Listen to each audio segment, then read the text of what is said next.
behind an intern. Yeah, yeah.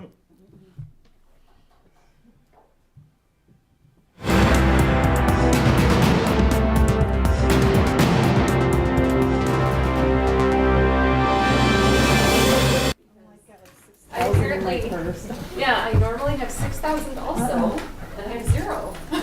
Well, thank you. You're welcome. I really appreciate that. Only I have a special one that I have to use for this notebook because it's like erasable, and I think it's dying, so. I got one. Thank you. Sorry. That works too? I knew school teachers were underpaid, but that's ridiculous. You know, What's that? I said I know school teachers were underpaid, but that's ridiculous. I can't even afford it. No. Yeah, you should know have you're a that money. teacher. Yeah. Where do you teach? I teach in St. John's. Okay. What's High the- school. Oh, okay. Psychology and English. Oh, fun. Good times. We'll have to talk later.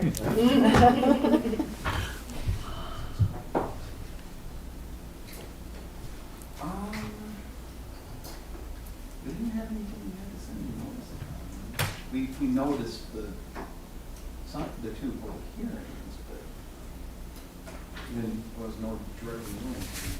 We already had a public hearing from John. Oh, did I say that out loud? I'm sorry. All right, it is now 7 o'clock. I'm calling the, Sir, just a second. Stan has not told me we are. oh, we're not on yet? Okay.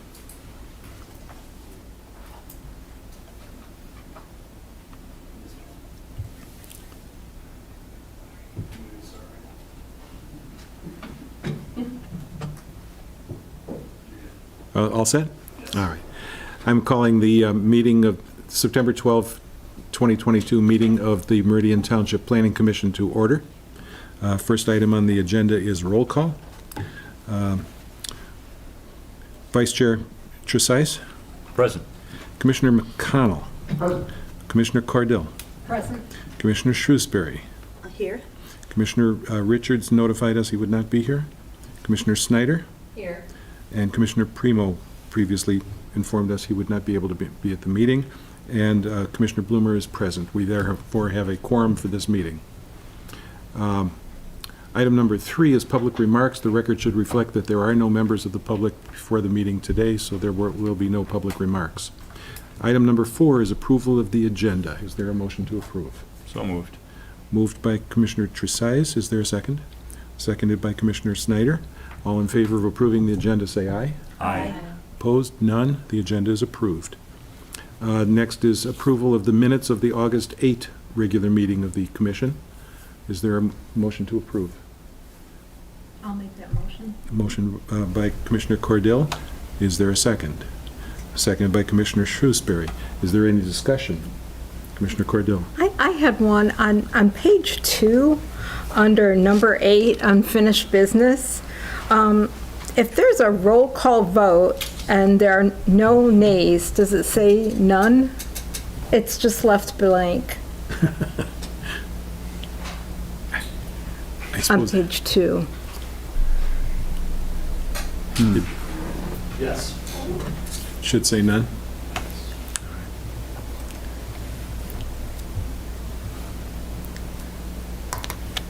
It's your own motion, so I'll consider that to be a friendly Yes, I amendment. accept that.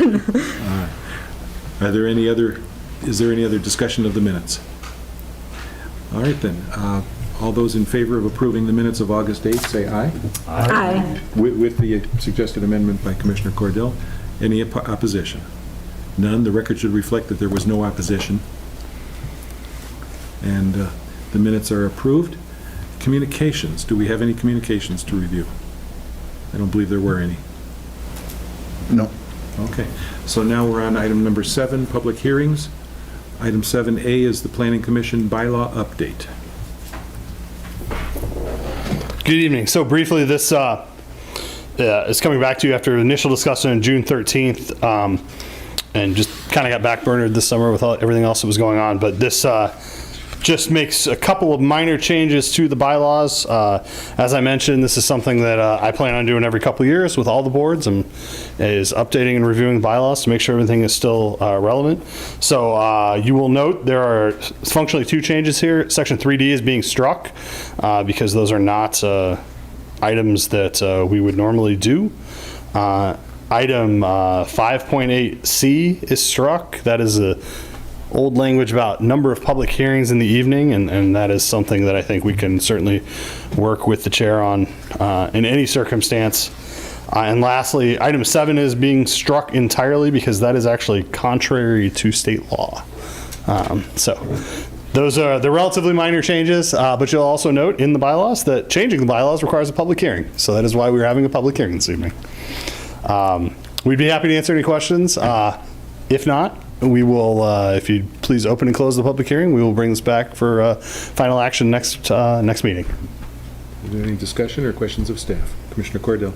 Maybe I overlooked it, but I didn't see anything about the number of commissioners on the planning commission in it. Is, By ordinance? Yeah. It is, I believe it is established by ordinance, correct. Okay. The state enabling legislation has a range, and our ordinance sets how many that we have locally.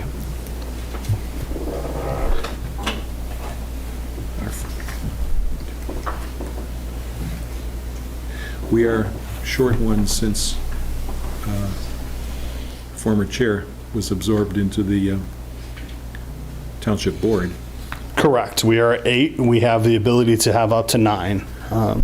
There's nothing that requires us to have 9. Yeah, I had an informal discussion with Director Walsh this morning at the Downtown Development Authority meeting. He mentioned something about hoping to reduce the size of the commission down to 7 because most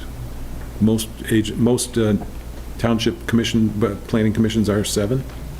In my past experience, 7 is the number on most planning commissions. 9 is a big commission. It also perhaps it's kismet, but it's really hard to get. It's going to be really hard to get 9 screens up there on that desk when we do the town hall renovation. So that is something we have had that conversation. There is nothing imminent, but it is something that I mentioned at one point that 7 is more normal, more regularly seen number.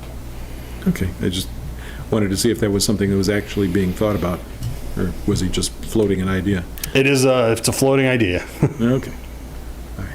Is there any further discussion on the bylaws, proposed changes? Do we want a straw vote on this? We probably should. Yeah. I'm just curious about the, on page 3D, just the recommending to the township board a member of the commission to serve on the ZBA. So by striking that, I guess, how does that work?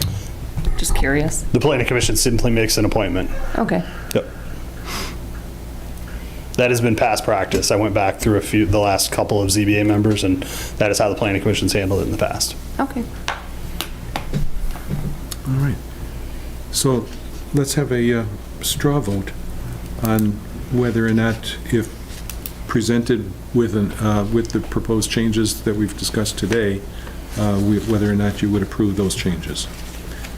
So we don't have to take a roll call for a straw vote. So all who would favor the changes proposed by staff, say aye. Aye. Is there any opposition? No. All right, so then we would look favorably upon the proposed changes that the staff are suggesting. Thank you very much.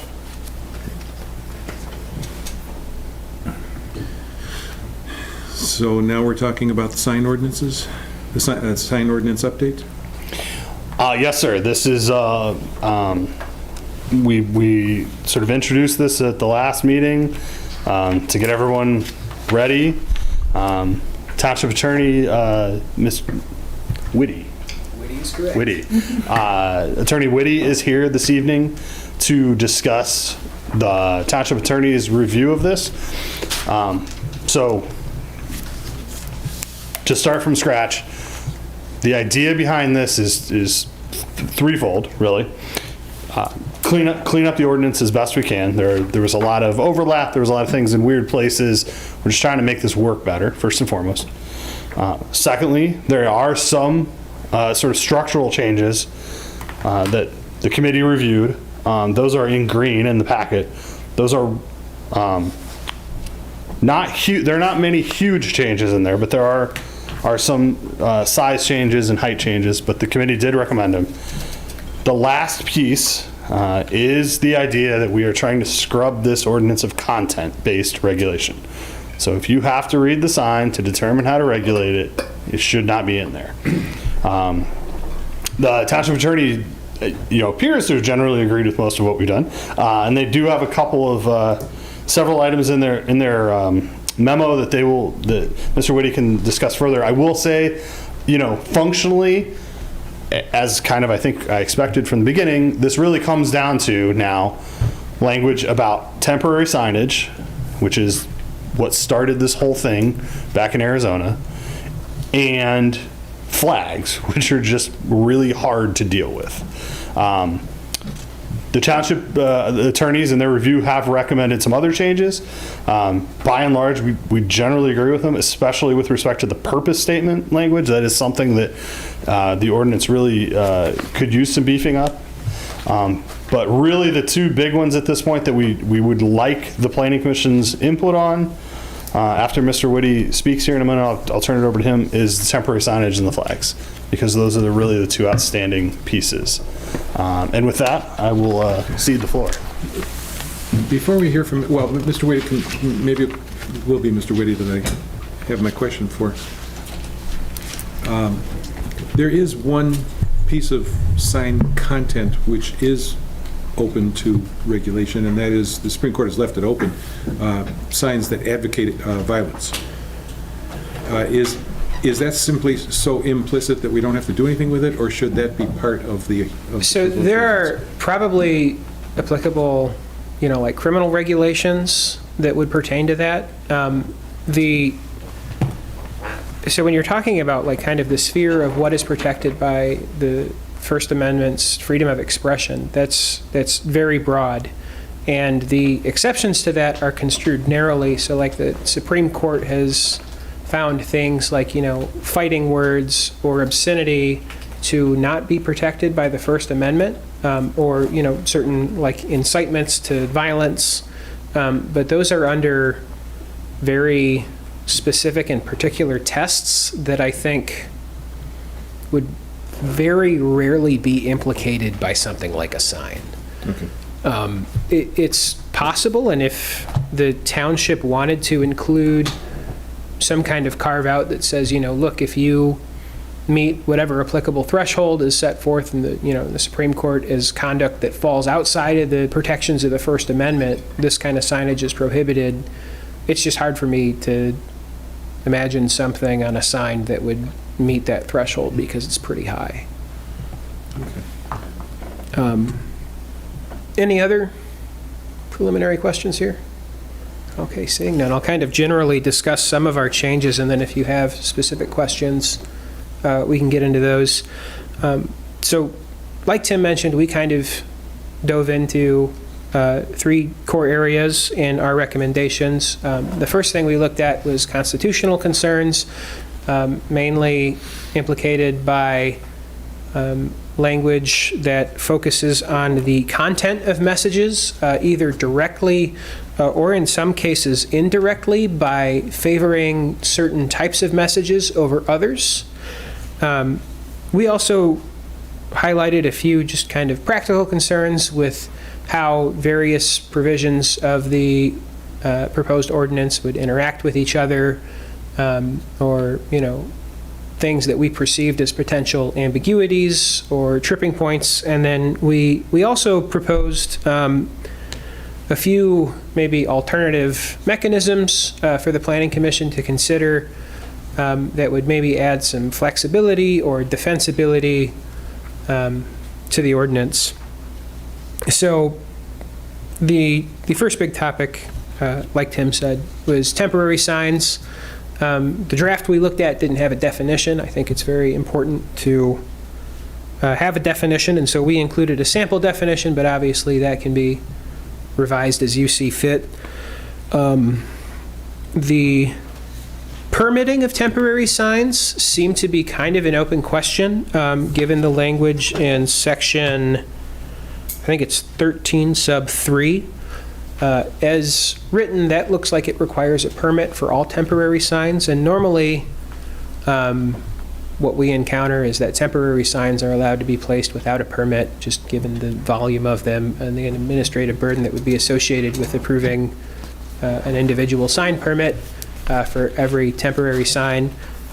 Not saying that you can't do that, just saying that it should be clarified if that's the approach you want to take.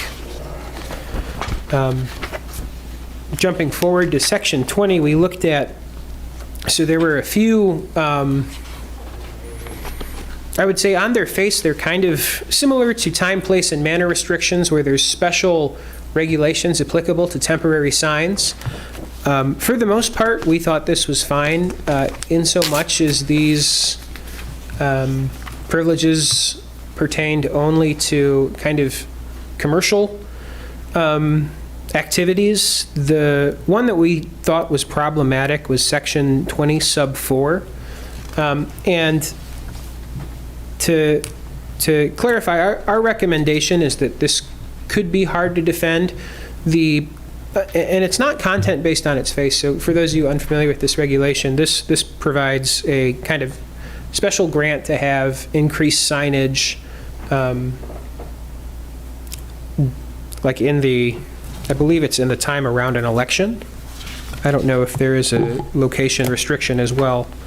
And so like that on its face, it's not regulating the content of signs, but the tying of that increased, sign privileges to the temporal event of an election could be argued to kind of unconstitutionally favor a certain type of non-commercial speech over other speech. So for example, why does the township provide this increased ability of expression to signs during an election, but a similar privilege is not afforded to signs during a religious holiday? So there is the implicit argument that could be made there, just that some sorts of non-commercial expression are being favored over others. And in the wake of Reed v. Gilbert, which again looks at whether regulations are content-based, it's not completely infeasible that the township would see such a challenge someday. One of the kind of alternative mechanisms that we proposed for dealing with these kind of special situations for temporary signs is a framework that we developed for temporary sign events. And what that would do is it would establish a permitting process for temporary signs that exceed, whatever limitation is imposed by a certain zoning district. And it would be limited in time, and anyone could apply for this in any zoning district. Presumably the application would indicate, the extent of the signage that's being sought, and it could be reviewed to make sure that there's not, like any kind of safety hazards posed by the signs. But what this would do is it would provide the ability to have increased temporary signage for any kind of special event, whether it's a birthday party, a grand opening, a church service, so on and so forth, regardless of content. It would provide, more flexibility, but the downside is that it would kind of increase the administrative burden on the township because someone would have to review and approve these permits. So it's kind of a policy decision that I would defer to you guys as to whether or not the added flexibility posed by that process would outweigh the potential administrative burden. But we at least wanted to bring that to your attention. We had a minor proposed correction to drive-through accessory signs, just the wording as presented appeared a little ambiguous to us. And then moving on to flags. So we first kind of propose a definition here, and we think it's important that the definition specify that a flag is a sign and is regulated as such. But then we also agree that there should be some special regulations for flags. Part of our intent here was to simplify some of the language that was, the sample language that was presented to us. We also, again, always going through these sign ordinances, looked for content-based regulations, and the big one that stood out here was the special 60 square foot grant to U.S. flags, and then 24 square feet for every other flag. That is very much a content-based message, because flags are signs, and that is aimed at the message of the sign. It's favoring, patriotic messages over other kinds of messages, and generally speaking, under Supreme Court jurisprudence, municipalities don't need to be involved in the idea of promoting certain ideas over others like this. So that's something that we strongly recommend omitting.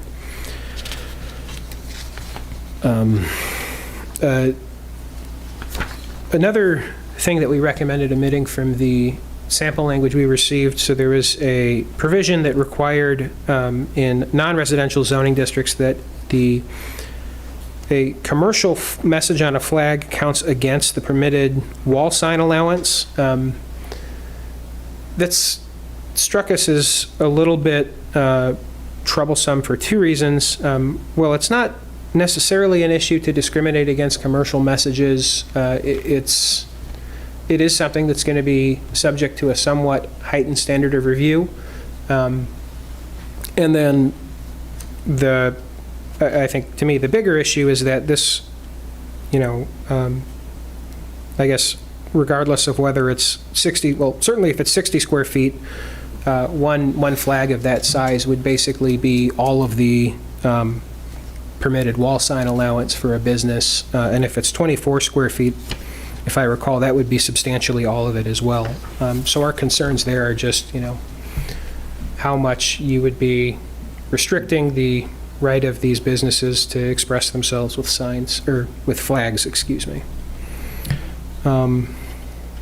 I think the rest of our suggestions to flags are relatively self-explanatory, but if there's any specific questions as to any of these, I'll take them. Yeah, go ahead. I have a question. I'm not sure whether it's for you or for Tim, maybe both, on the issue of whether or not to permit a temporary sign. A temporary sign, by definition, is a sign which comes down within 60 days, right? If you don't permit, how do you track it? So, okay, I guess, first off, I know I nodded in agreement when you said it's one that comes down in 60 days. So I don't believe the regulations we looked at had a definition for temporary signs. And so if there is a baked-in time period, I agree that that should be in the definition. And then in other communities we've worked with this issue, it's pretty much just, if you notice a temporary sign has been out for a while, that's something you take note of, and then you come back X amount of days later if it's still there, and you regulate it that way. And that's just kind of a way, like, obviously there's going to be stuff that slips through the cracks, but it's one of those things where you have to balance the level of control against the administrative burden in administering temporary sign permits. Okay. And if that's already the township's practice, then I certainly wouldn't try to, advocate against relinquishing that control. I think our recommendations with respect to permitting were just to, be consistent with what we've seen in other communities, and again, limit that administrative burden. So,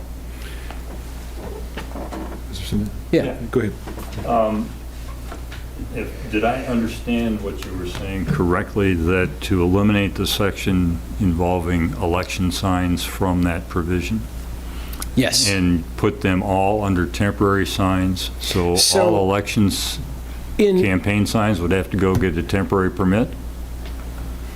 So that's a complex question. Yes, it is. And my answers are yes, no, and kind of. That's a complex answer. With respect to the first part of your question, our recommendation was to remove kind of those special privileges for election signs, because that's valuing like a certain kind of non-commercial expressive speech over others. That said, without that special grant of authority, I mean, there's still the ability to place election signs as you would any other temporary sign. So you Okay. don't necessarily need a special framework to allow people to have those kinds of signs. The alternative I talked about regarding temporary sign events, that would only apply to, people or properties that want to have an amount of temporary signs that exceeds what's currently allowed by the zoning ordinance. So if there is an election and someone wants to place, 10 election signs on their property, the way they could do that would not be through like sort of an automatic exception in the ordinance that values speech during the time of election over other speech. It would be just to apply for a temporary sign event permit, and then receive approval to, place these signs for X amount of days. And I don't recall if there is a limitation on the number of temporary signs that can be placed on a piece of property. Do you? I think we have both, is it total square foot limitations? There's a limit of one, subject to then those separate construction sign, election sign. So if we're going to remove the election sign language, we'll need to rethink the limitation in the overall temporary sign language. Yeah, I'm thinking that there are a lot of elections going on this year, and people may want to have a number of different signs, and if they're limited to one election sign, that I'm not sure that you're going to appreciate all of the temporary permits that you get requested. Right, I agree. And I'm sorry, and maybe I'm... No, you're fine. Are you saying that that temporary signs are not allowed except for during No. elections? Like there's no... No, there's a allowance for temporary signage. Right. In 20A, section 20. That's what I was trying to... But there is That, and then the language regulations. at the beginning of that section That's on all. temporary signs. That's the current That's ordinance. 30 days. Yeah. Of the color page 53, it is page 19 of the color.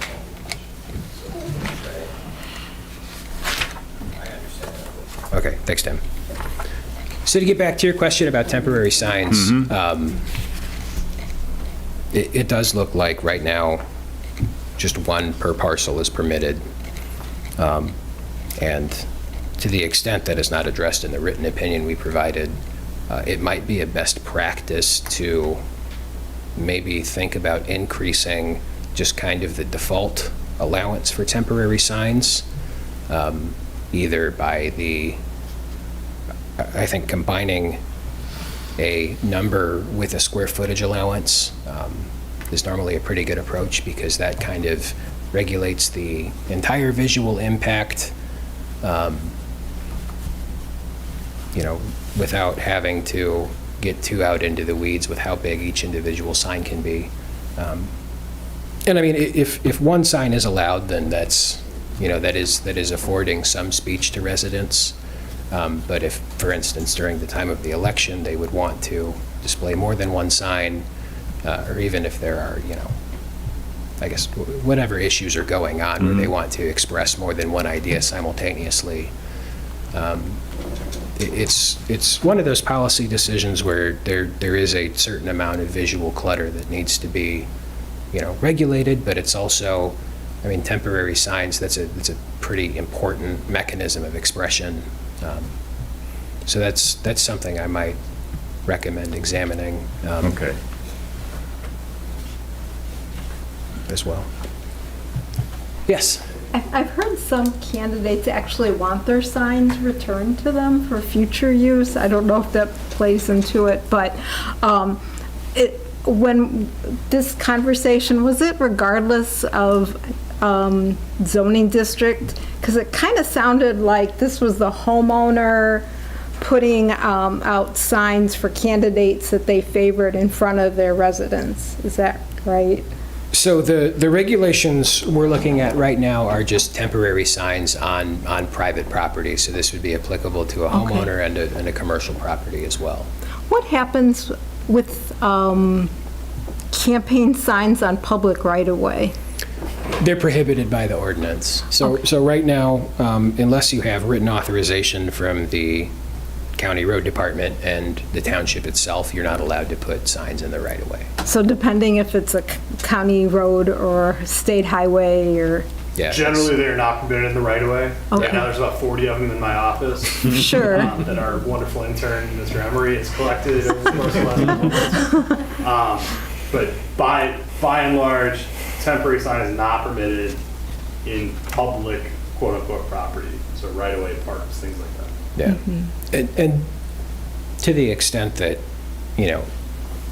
even signs near the right-of-way are a concern when it comes to, like traffic sight lines and public safety and stuff like that. I mean, we've certainly seen setback requirements for temporary signs to walk it back even farther than the right-of-way. Because that's certainly a very valid and important interest that the township has in ensuring that, motorists and pedestrians aren't getting distracted by these. I just was curious, I think they're called feather signs. A sign is a sign, like a rose is a rose, or sometimes it says open or welcome, or I'm just curious where they fall. Correct. By and large, that is just a temporary sign. Okay. And we get that question regularly. Right now, that type of sign is not permitted. Going forward, it's likely not permitted either, because right now the ordinance would limit temporary signs to 4 feet in height. If we want to discuss that, we're happy to make that change. And we've seen a lot of communities, I'm imagining that a feather sign is something that, does it like move, or is it one of the ones with like the big PVC? Yeah, pole? the big Right. big teardrops. So the nature and construction of certain types of signs, that's okay to regulate and even discriminate against. So like, for instance, if you don't like electronic message board signs, like ones with flashing LEDs, that's something that you can say, we don't want this kind of sign in the township, with certain exceptions for like gas stations. And that's not something that's going to be problematic, like regulating the content of the sign.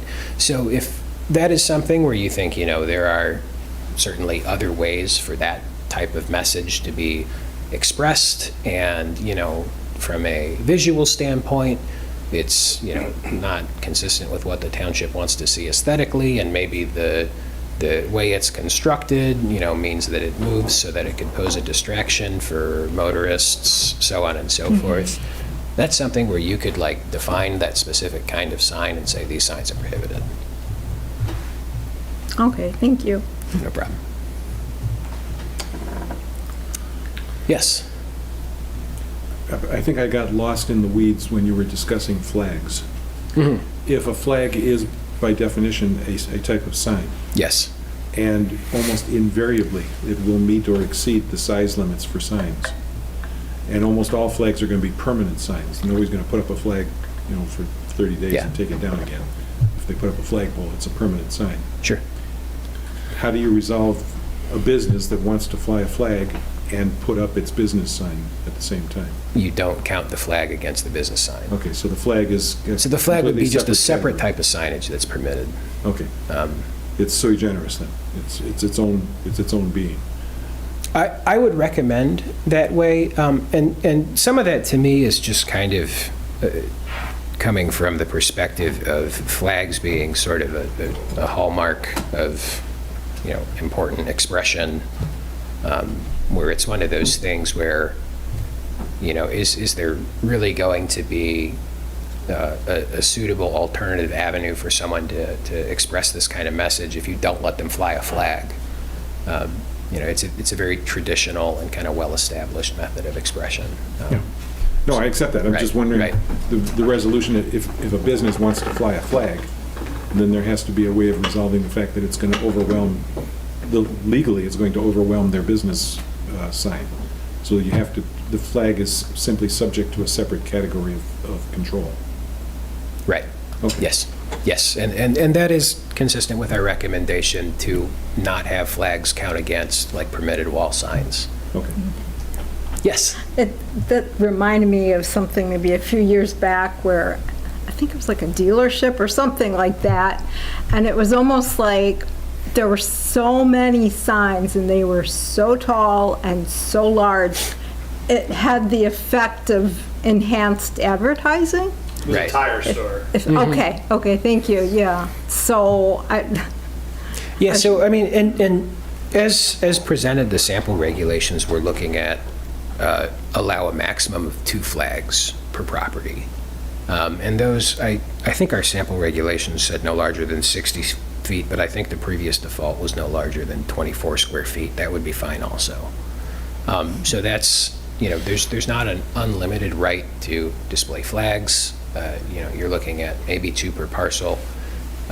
I guess on a very small parcel, that might be a little overwhelming, but for the most part, that's pretty moderate. thank you. Yeah, of course. Christina, did you have a question? Any other questions for Mr. Wayne? Thank you very much, sir. So next steps, we will make updates to the proposed language with the township's attorney's recommended changes, given that we're hearing no major opposition, and we'll bring this back for potential recommendation. The other thing I would say, there does need to be some way to deal with multiple political signs in an election year, and I'm not sure what that is. Be interesting to see what your proposal comes back. Yeah, so It's a lot of signs. Because right now, I've got 4 in my front yard, thanks to my wife. We've got multiple properties with a dozen already. Yeah. right, so there's, and I guess from my perspective, there's a couple ways to deal with that. The first is just loosening the restrictions, like the default restrictions on temporary signs. So let's say, you can have, up to 3 or 4 signs not to exceed 40 square feet in your front yard, provided they meet a certain setback. Mhm. That would be kind of, year-round, everyone would be allowed to have those temporary signs, and they could be temporary signs for garage sales, elections, what have you. The other approach was that temporary sign event permitting scheme that we discussed, where, there is the default number of temporary signs you can have, which, as the sign regulations are currently written, is just 1. But then under this new scheme, you could apply for a permit, say, I want to have 5 signs this size, they're going to be up this long, you get a permit, you display those signs for that duration, and then when the permit expires, they come down. Thank you. Thank you Yeah, very of course. Yeah. My opinion only, but to staff as you're writing this, I think finding some way to sort of split the baby here if you can, because I think we don't want it to be completely unregulated and out of control year-round. However, I think having been involved in placement of political signs, it is an imposition on both our property owners and a political candidate to try to have somebody have to apply for, they're usually going door to door and like, Mr. Jones, can I put a sign in your front yard? And to have Mr. Jones and or the candidates volunteer have to apply for a permit to make that legal if there's already another one there, I think is unrealistic. So finding something that is user-friendly, and it might be coming with sort of a, here's an option to do it this way, here's an option, I don't want to make more work for you, but sort of looking at options and then maybe having us play around or think through the numbers that might be in those thresholds up or down. Yeah. And dates or durations or something along those lines. No, I certainly think that would be doable in kind of a hybrid approach, both kind of increasing what's allowed by right and still having a permitting system for anything that exceeds that. Sure. Yeah. If what I'm understanding is as long as you're like collectively thinking of them as temporary signs, the campaign sign, So that way you're not looking at the content of it, is that, okay? Yeah. Because generally, I don't see people with campaign signs on and on and on. I saw one up for 6 months. Maybe that was because they were in Florida, I don't know, for an extended amount of time. I mean, it was well into the spring, but, I mean, there are still a few 2020 signs up. Yep.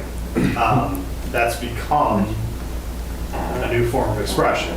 The 2016 election changed things a lot with political signage. And we're still trying to figure it out. I'm not going to. I just had something to note. I don't know how this would work out, but as far as kind of just my personal opinion here with the temporary signage, I think from what I read about the temporary signs and how they're defined, the Kiwanis flags that are, in the right of way are considered temporary signs. Is that right? Yes. So we have to make sure that we can still have our flags, the Kiwanis. I just think that's such a lovely program, and so I don't know how that would factor into the number of allotted temporary The signs. solution to that I thought of, frankly, is to get formal authorization from the borough department to allow it. And if we get written authorization from them, it sort of supersedes the standards that we Ordinance. have. But yes, that is, in the back of my head, something that I've been thinking about a lot as we've done this, is how do we do that? from Memorial Day to Labor Day, really, that they're up. Yeah, and they Down. up and down, Up but and down, they put them up for Memorial Day, 4th of July, and Labor Day, but they pull them down. Right. yeah. Okay, I'm just trying I to. don't know if they go up again, like for President's Day. I don't keep track of all the times they go up. I just know they're It's pretty lovely. much just in the summer. It's those Okay. 3 holidays, I believe. Okay. Any other questions for Mr. Moody? No? Very good. Thank you guys very much. Thank you. We'll work on this and be back. Director Schmidt, did you have anything else on this issue? No, sir. So then let's talk about unfinished business, rezoning. Good evening. This is once again in front of you, the rezoning proposal to rezone 7 parcels, 6 of them on Van Anna Road and 1 on Ethel Court, from the RRA district, 1-family suburban estate, to RA, 1-family medium-density residential. This did have a public hearing on August 8th, and no opposition was made. I made the point at that meeting, I got about half a dozen phone calls. I heard from one of the landowners. Once I explained the reasons for this, just to remind you, this is in line with the master plan. It's not going to affect anyone's taxes, and it's not going to lead to any new development. That everyone I spoke to was satisfied. I've received no communication since that date on this issue. So in this packet is a resolution recommending approval and a proposed ordinance, and this followed by this is the associated text amendment that would update the zoning ordinance and formally remove the RRA district from the zoning ordinance. Quick note, on the sign ordinance, the RRA district will also need to be struck in the final language. I caught that tonight. Oh, yeah. Sorry. We're going on for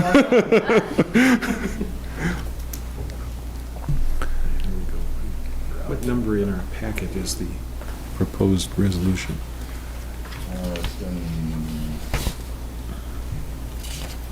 There it is, 83? 2010. Yeah, 83. All right. Well, we've already had a public hearing on this. Is there any further discussion? Yes. Commissioner McConnell. Move to adopt the resolution to recommend approval of rezoning 22010 to rezone 7 parcels, approximately 3.15 acres of land from RRA 1-family suburban estate to RA 1-family medium-density residential. Support. Moved by Commissioner McConnell, supported by Commissioner Tresize. Is there any discussion?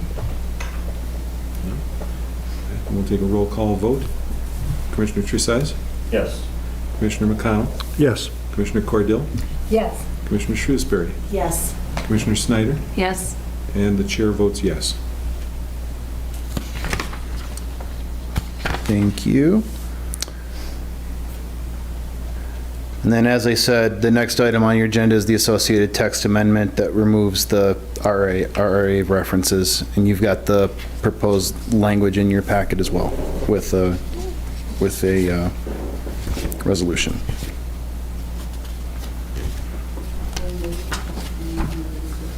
Approval of the resolution is moved. Yes. I am, Yes. I don't know that I have a resolution.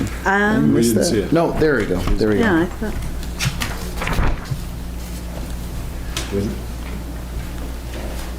All right, Commissioner on. Shrewsbury, you've moved to approve the proposed.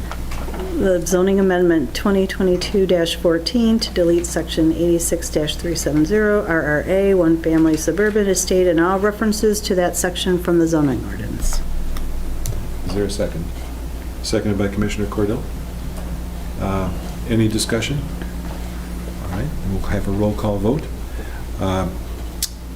Commissioner Shrewsbury, Yes. Commissioner Cordell, Yes. Commissioner McConnell, Yes. Commissioner Trusais, Yes. Commissioner Snyder, Yes. and the chair votes yes. The resolution is approved.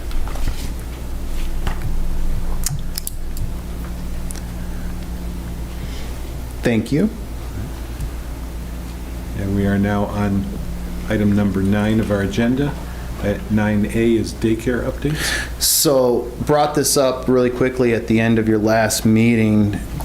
We had received a copy of Township Focus, August 2022.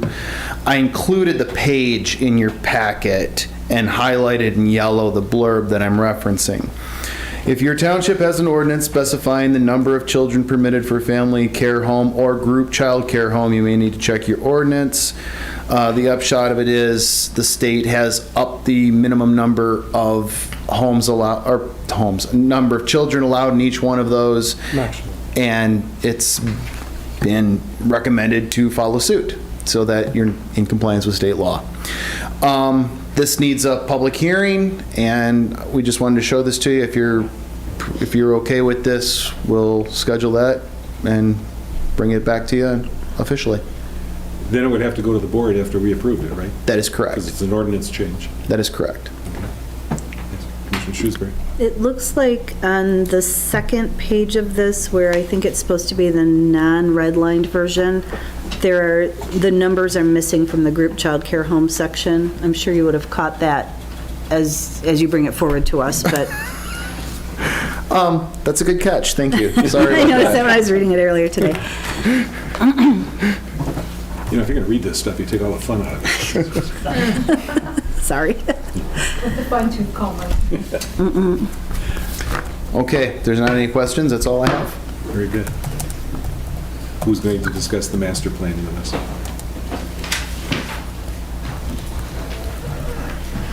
So, at the direction of the Planning Commission, we have issued the notice of intent to plan. We've already started getting some feedback from other boards and commissions and from outside agencies. And so this is a general overview of what I anticipate the process going over the next several months. And this is, as I've said all along, we would start this process in fall once we've gotten through the summer and we've got people's attention again. I had originally hoped that COVID would be a little down. I'm not getting that wish, but this is how we anticipate taking this forward. So what I've done is I've laid out sort of the 9 things that the state enabling legislation require that a plan have. The middle group are really just functions of staff. We'll provide the maps, we'll provide the utilities of the sewer system, the transportation, etc. The 2 biggies, which are the 3 biggies, which really are the bread and butter of the plan, are the zoning plan, which is how the future land use map relates to the zoning ordinance, which is one of the last things we'll do. The land use map, which is the bread and butter for how we make zoning decisions going forward, and the recommendations for implementing that plan. So how we anticipate looking at this is and we welcome any and all feedback. but this is sort of how we've laid it out. We want to start by, we're going to get you a copy of the 2021 community survey and the results of that from last year sort of as a basis for, is there anything in there that we need to focus on just off the top that the community said we should? And the second step is we're going to utilize our existing forms of communication. I am a person who does not like it when a community starts a new Facebook handle or new Twitter handle for their plan, because then you have 0 followers to start with. Let's utilize our existing social media networks, our existing email distribution, use our award-winning communications team to the best of their abilities to start getting the word out. Next, one of the more important things in our plan is the urban service boundary. It is one of the few in the state. It's relatively new to the plan. It's been talked about for a long time. And so one way to make it more defensible is to talk about it in every update. So as long as I'm here, we will have formal, specific discussion on that item. Can you define what that is for us? So the urban service boundary functionally is it's a map. It's hard, it's a map that shows the area in which we intend to provide services to the properties, water and sewer. Outside of that, the plan is that we do not intend to provide those services. So functionally, what we need to do is we need to make sure that that still makes sense. As I mentioned in my memo, there have been a couple of developments right on the edge. There's been a couple of conversations just outside. Does the current line make sense, or do we need to make some modifications? So what we are recommending is a formal public hearing on that topic in November, where we will put it out to the public. Please come talk about it. I guarantee you that we'll have at least 1 or 2 people show up that want to change it, that at least want to modify it in 1 or 2 spots. It's, given the conversations we've had over the past 18 months, it's inevitable. So formal, specific conversation on that item.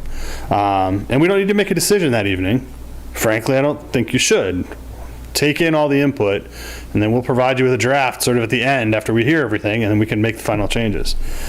Over the course of the next several months, we're going to take the roadshow out to all the other boards and commissions to start recommending to them that they provide us input from their perspective. The Economic Development Corporation already has. They kind of got ahead of the game a little bit and have already submitted a letter, which we will provide to the Planning Commission going forward. But we'd hope that all the other boards and commissions will do the same and provide us with some background of what they think is important. We're not trying to recreate the Parks and Recreation Plan. We're not trying to recreate the Climate Sustainability Plan. We're not trying to recreate the Pathway Master Plan, right? We don't need to have all of their specific things included in our plan. What we need to do is incorporate those plans and reference them as part of our goals and objectives. So we'll work with those groups over the course of the next couple months here to get with them before the end of the year. And then sort of the last big piece, from my perspective, there's a couple more, but the last big one is how do we address sort of goals, objectives, and implementation. So right now there's 7. We are recommending at this time going to 5 overall topics. Keeping the preserve and strengthen residential neighborhoods, keeping the enhance the viability of township businesses, keep the maintain is outstanding, change it to outstanding because I like outstanding better than essential, public services, slightly modify the growth item and make it ensure sustainable growth in the township. And then the last one, which I don't really have a heading for yet, but the PICAs, because that was a new item that was introduced in the last master plan. And what I would recommend that we do going forward with that is each of those PICAs get spun off as a small area plan going forward. So what will happen is in 2023, we'll adopt the master plan, and what we will recommend there shortly thereafter is we go into an update of the Hazlet Village Square area. And then we go into an update of the Village of Okemos area. And so there's sort of there will be an ongoing analysis of these areas as they start to change, because right now, although there is some construction in Hazlet Village area, nothing has changed in any of the 3 PICAs. Functionally, there's been some demolition, but that's it. So I would not recommend we make a whole lot of changes to those plans right now, because really in this 5-year cycle, we had 2 years that didn't exist for a lot of developments. So I'm recommending we sort of spin those off, and functionally, in talking to Director Clark, from the economic development perspective, we think we can sort of turn those into sort of one-page marketing, two-page marketing pieces as well, and make it more useful to the average person as to what's going to happen there. And so what we want to do is sort of have a draft of the skeleton goals and objectives by the end of the year with the input that we start to hear based off these 5 categories. And then sort of the beginning of January, once we've really, February, once we've really we've heard the boards and commissions, we've had a couple of public hearings, people talked about the urban service boundary, we've talked about the goals and objectives, we will draft future land use map. The subcommittee of the Planning Commission with the existing land use, I think Senior Planner Shorkey anticipates having them meet one more time to wrap some stuff up, and then we'll report that out later this year. So that gives us an idea of the specific areas they looked at. I know from talking to the public, there's 4 or 5 areas out there that people want to talk about, and so those people will come forward. I expect to hear from the first of them at the public hearing that we do in October, and then we will make updates to the land use map. We don't anticipate huge wholesale changes. There haven't been huge projects. There haven't been huge township defining projects in the last 5 years. COVID sort of put a stop to a lot of things. So I think in a lot of ways we're sort of picking at the edges and looking at those boundaries between residential and non-residential, or office and commercial and multifamily, of where those conflicts potentially exist. Does it still make sense, or do we need to make a change there? So I don't think staff has any plans to recommend any large-scale changes, and so we're going to hear what we hear from the public and make a recommendation to the Planning Commission as such. And then, as I mentioned, formal public hearings on this, we would certainly like to do a kickoff in October. We'll have one about the urban service boundary specifically, have one about the future land use map in January, and then probably have one formally with a draft plan come February. So that's the current structure that we've laid out. We would welcome any and all feedback. And specifically, as you go forward here, one of the things that I would really like is, what questions do we want to ask the public? And what I mean by that is, in this day of social media, it's increasingly difficult to hold people's attention for long form discussion. What I kind of want to get at, and what we hope to work with communications on, is sort of a series of straightforward, one word, one line answer questions that we can put out over Facebook and Twitter and email that, start to get that quick feedback, easy feedback, see what threads emerge from that, from a social media perspective. Because, I think if we had a large scale, giant public hearing just on the master plan, we're not going to get a lot of people come out because we don't have a lot of conflict right now. We don't have a lot of major controversy from a development perspective. I mean, we haven't had an audience in a while. In fact, not since I've been here, really. So I think the idea of trying to reach out in a more targeted way to the people that are already engaged is a really a good approach for us. So I've talked enough. Does any of the master plan take into consideration public financing? So typically the master plan doesn't get into the nuts and bolts of the financing. So how it trickles down is you have the master plan that really truly, a lot of places call it a comprehensive plan. So it's intended to comprehensively look at your community. That trickles down into the zoning ordinance, which is implementation side A, and the capital improvement plan, which is implementation side B. And then that further trickles down into the budget, which is really when you get into the nuts and bolts of the financial piece. Some communities do a fiscal impact analysis. I've done one in the past.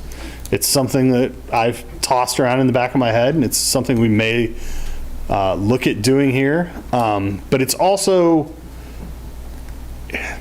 it's a tough time to be doing that because we're coming out of COVID, and so even trying to predict building revenue from year to year is a little bit interesting right now because it's being driven so much by large scale projects. Like, this last month, functionally almost hit our entire valuation for last year because the American House project in Hazlet paid for their permit.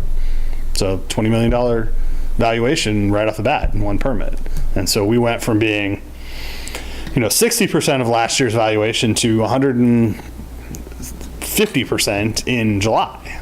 So it's an interesting time to be trying to model financial things from a local government perspective. The reason I asked the question is because I'm the liaison to the DDA, and 50% of all of their discussions have to do with financing. It's almost impossible to envision a community development project that doesn't have a piece of public money involved in it, and I'm just wondering if that should be something that's taken into consideration. I think that's certainly, that is the makings of a goal or objective under the sort of PICA heading of how we approach incentivizing projects. Because as I've said dozens of times, we were a greenfield community. We are transitioning into a brownfield community as we start to see these redevelopment opportunities arise. Yes, Commissioner Shrewsbury. Somewhere I saw reference, it might have been from our last discussion on this, about trying to engage various neighborhood associations or organizations and encouraging us and anyone else to do that. I'm wondering if your communications team might be able to help with that by either doing the outreach with their existing connections, because I know that the township does, my neighborhood president gets outreach from the township all the time, so that's good, but like sharing blurbs or prepackaged things that could go in a newsletter or out in an email, or if not out to them, maybe also to us too, just so that we can share it, because I want to share, but I'm not quite sure what to share at this point, because I don't know sort of where the opportunities to engage are quite yet. But as those are developed, I'd like to be able to easily pass them on if we could. Absolutely. I have a meeting tomorrow with new communications manager, and I will bring that up. Great. Yeah, I don't think it needs to be anything fancy, but even just the wording and the go to this place on the website, or here's the time frame, and here's when you need to step in and share what you think.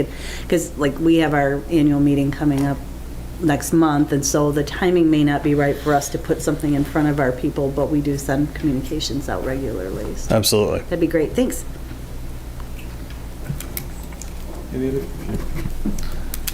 Yeah, several things, mostly nitpicky and some bigger.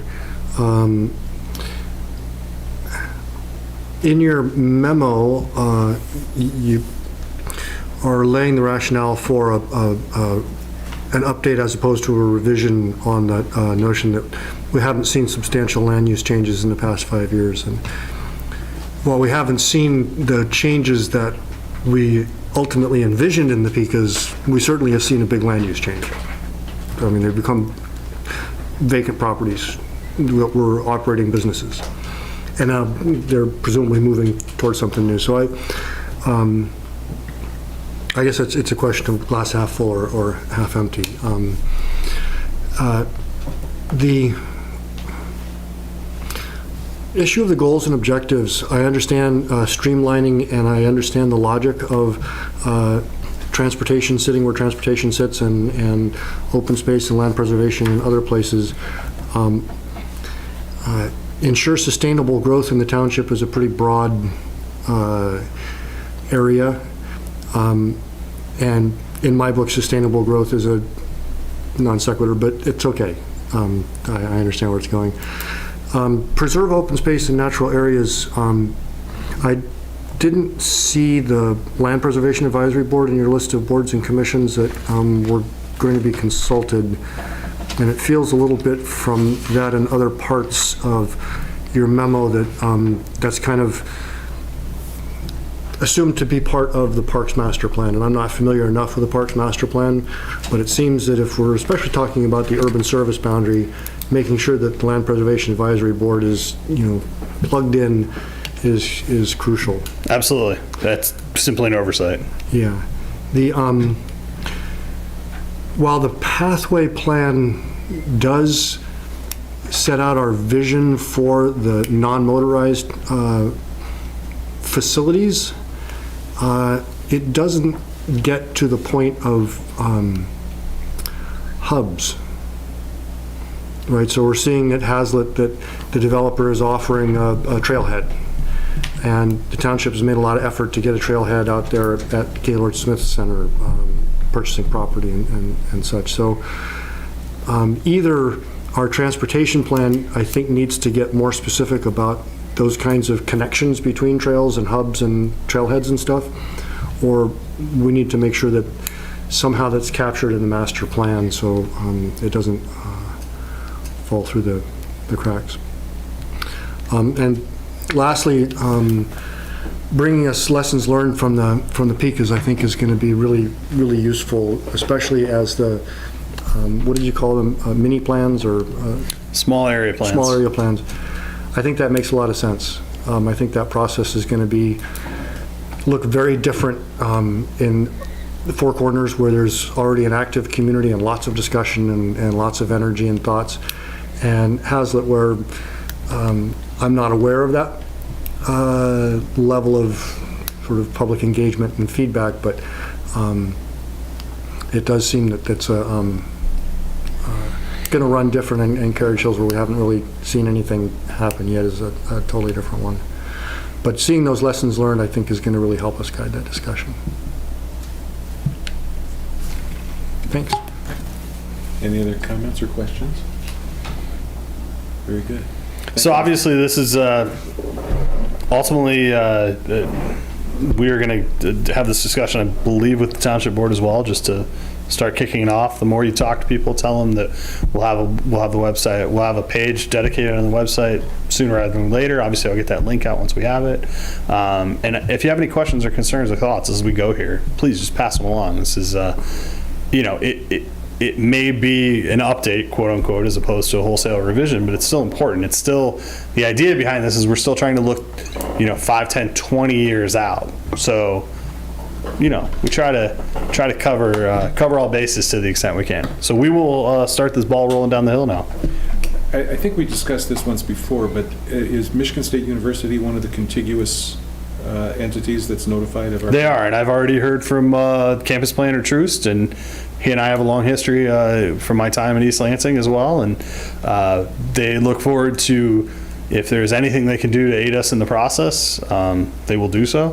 They also have their draft, I think it's the draft plan, it's not just findings, coming out shortly here from their planning, campus planning exercise that's going on. And so that may speak to some of the things we need to look at, especially in the Hagedorn corridor.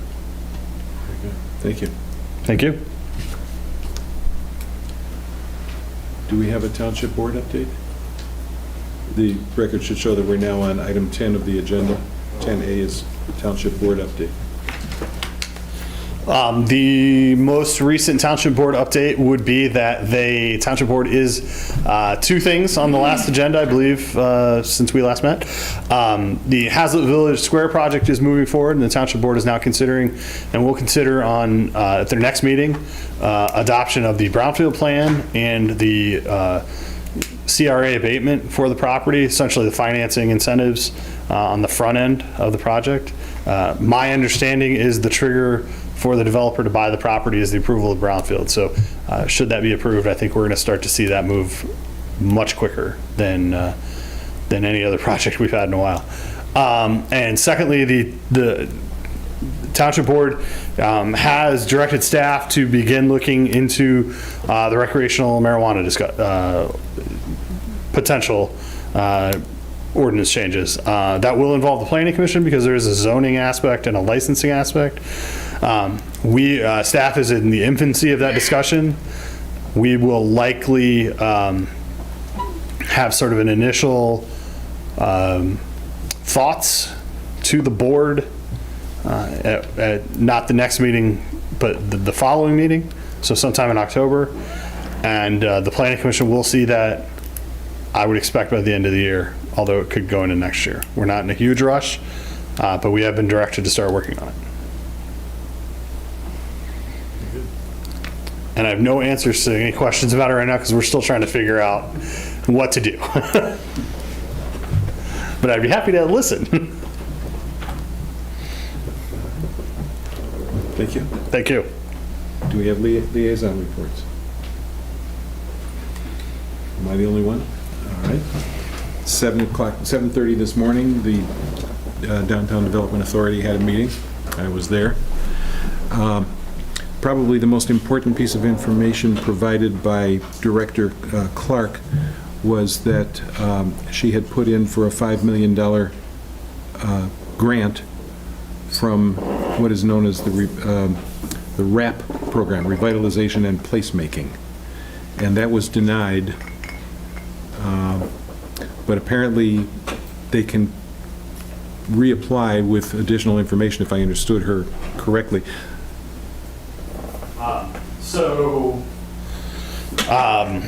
Just to clarify, it's because, MEDC and their acronyms. The RAP grant was through Recovery Act funding, so the ARA dollars. They have allocated 83 point some million of the 100 million. We expect that the remaining 17 million is coming, especially given that one region wasn't funded. And so that program appears to no longer be an option. What we're being told is that development projects that were not funded under RAP are being pushed towards the CRP program, which is the Community Revitalization Program. I hope I got that right. Is a very competitive program, and it started the state's fiscal year is getting ready to restart, so all those dollars will be replenished, and hopefully they put a few more bucks in there, because there are a lot of projects that are looking to get funded. Yeah, a lot of that went right over my head because I can't even balance my own checkbook, but it was pretty clear from what she was saying that the money is not permanently lost. It's just this particular aspect of the grant didn't go through as planned. Yep, we're going to shift to a different pot of money now. Okay.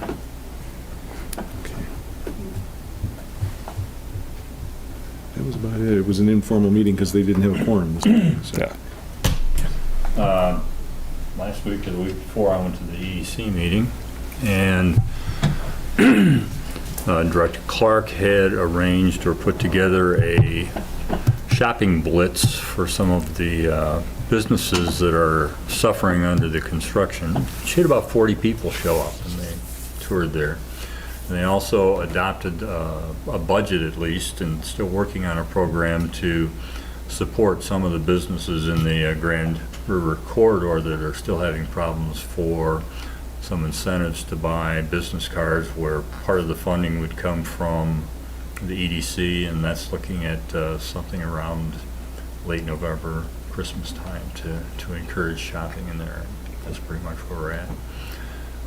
We have a BRA meeting on Thursday, which will be looking at brownfield plan for Okemos Village that they've put in. We'll probably learn more about the grant program at that point too. So that's pretty much it. Very good.